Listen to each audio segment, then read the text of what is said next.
Hey everybody, this is Nathan. Hope you guys are doing good. Um, so yeah, I just wanted to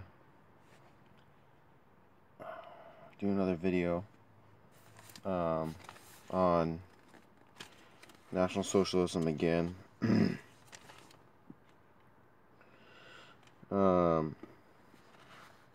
See, I don't know where people are in their ideas with this. People don't really like when I post stuff. Like, there's a few people that respond and stuff like that, but there's not a lot of people that really like directly engage with me on some of my ideas I post out there.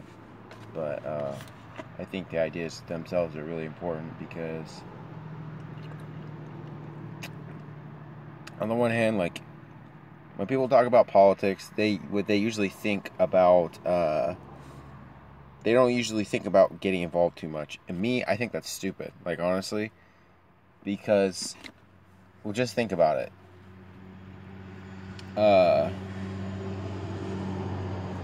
All of the control of basically the whole like economic system, the whole political system that we're all involved in, the whole government, we're all basically part of the government, essentially, because we have to watch what the government does and we have to be responsible, all of us as citizens. Otherwise, government abuses their powers because people who think they can get away with things, they will try to do that. And they'll try to get away with, like, whether it's doing something bad, they'll try to get away with it. That's unfortunate. People don't always try to do the right thing, but that's just one of the reasons why we have government, is because people don't do the right thing.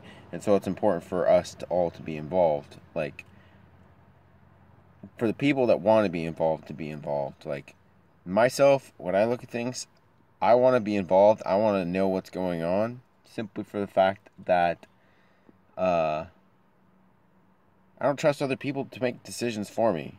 Like, a lot of people will make decisions that'll just totally screw you. And you have to, like, know what's going on in order to protect yourself and your family from that. And if you can kind of cut people off before they have a chance to even, like, see, like, that's the thing. Like, a lot of people don't think that people have the ability to influence events that are taking place today. But it's totally not true. Everyone has the opportunity to say something or do something that influences everyone else. So it's like a butterfly effect. Like, if you say things and make decisions, like, you're going to be able to have an effect on other people, a positive or a negative effect on other people. So me, I want to have a positive effect on other people, but there's going to be certain people who don't like what I have to say. Even though it is meant to be positive, is meant to be instructive and helpful for other people, there's going to be certain people, certain groups that don't like what I have to say. But anyways, it's going to get kind of beside the point. But I am kind of encouraged to see some of the, I am encouraged to see the racial unity here in the United States. There's a lot of people, like, there's always going to be people here in the United States that want to try and divide for their own selfish purposes. Because they're either making money by working for George Soros, or they're doing one thing or the other. They want to have this country divided because it somehow benefits their own personal agenda. And those people need to be exposed, they need to be outed, they need to be shown the door, basically, saying, okay, if you want to do destructive activities here in this country, get out. We don't want you here. Like, because that's just selfish. That's just so selfish in so many ways, to use an event or a circumstance to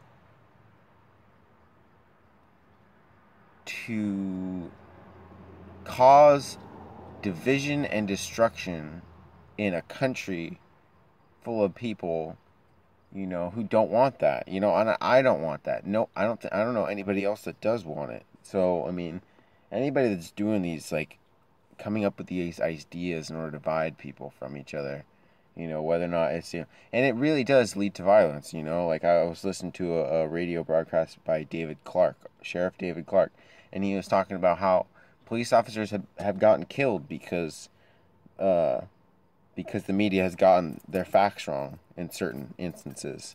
Instances where the media either deliberately or accidentally portrayed information that was incorrect to the public, and you have to think about it. Like, these people, when they write their reports, when they do their broadcasts and stuff, like, that's deliberate. The way they say things, they do it deliberately. They don't, it's not like they're doing it accidentally. They're getting paid to create a story that other people watch, and the other people pay money or subscribes to that, and that's how they make their money. But anyways, so, these stories, they should be factual. If they're not factual and they're presenting wrong information, and someone dies or gets hurt as a result of that, I feel like they should be liable for that. Even though you seem like that's a huge burden. Like, they should be liable for that, because if they're promoting ideas that get people upset and incite people to violence, then they should be responsible for that, but they don't take responsibility for that in so many instances. So, but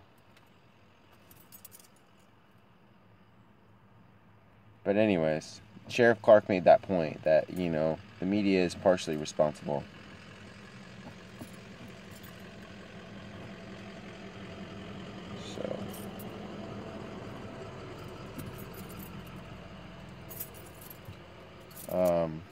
So yeah, I kind of want to get into National Socialism a little more, talk about some ideas. And the reason this is important is because people still haven't figured out, I hope they do, and it just needs to be, it's programming. People have been programmed to believe that National Socialism is bad. But it's not bad. It's basically about taking care of your own people in a system designed to protect people from abuses, either from government or from private corporate abuse. So that's kind of what the program of National Socialism is about. So one of the things people don't know about, and along those lines of corporations and protection from corporations, is that one of the things that people don't realize is that Hitler introduced profit sharing to Germany. The profit sharing is basically when companies share their profits, the profits of, what they've made over the course of the year with their employees. And that's a great thing. Like, if you think about it, let's say you have like a $10 million real estate business. You have, they have like an owner, and then you have maybe 10 or 12 employees that are real estate agents. They get paid a salary, but so a salary basically, can either be a combination of the basic wage and benefits and, an incentive package, which that profit sharing could be a part of that. Or, you have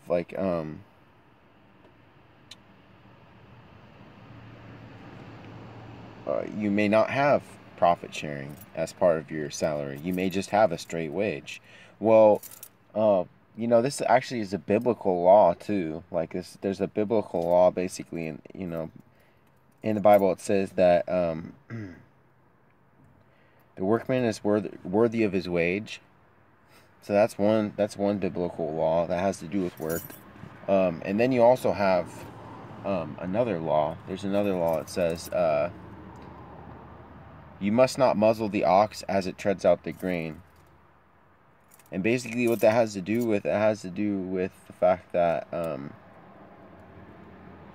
people are entitled to the fruits of their labor, or a percentage of it, they're entitled to share in the profit. And this is actually or they should be allowed to share in the profit. And this is actually a big deal, because here in the United States, capitalists, uh, obviously, they make their money by selling products. So they get a company, they own a company or several companies. The employees that work for that company, they earn a wage working for the company to produce a product that the capitalist can then sell to other people.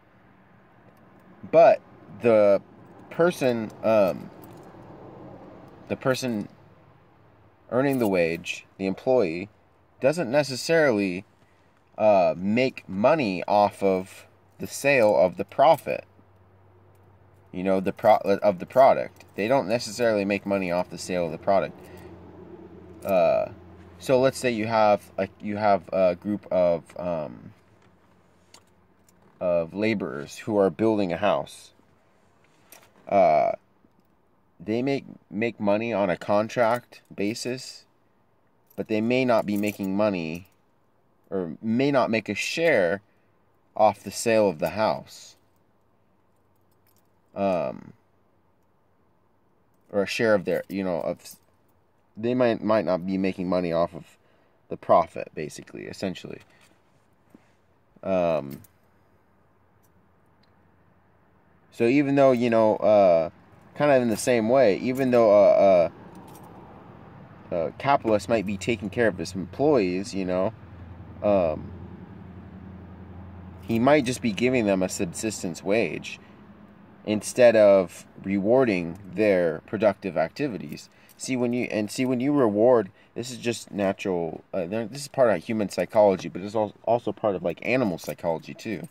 Like with dogs, like you can reward certain behavior, and when you reward that behavior, it makes that animal do that more, or want to do that activity that was rewarded more. And people are the same way. It's basic, it's basic psychology. It's how people are able to train dogs, essentially, is through a reward, establishing a system of reward. And the more consistent the system of reward is applied, the animal grows more firm, or the psychology in the animal or the person becomes more established. So it's the same way here in the United States. Like the psychology of capitalism is is extremely established here, because people that are especially in the higher ups, especially in the people that work in the offices, they're rewarded very well for maintaining the system of capitalism.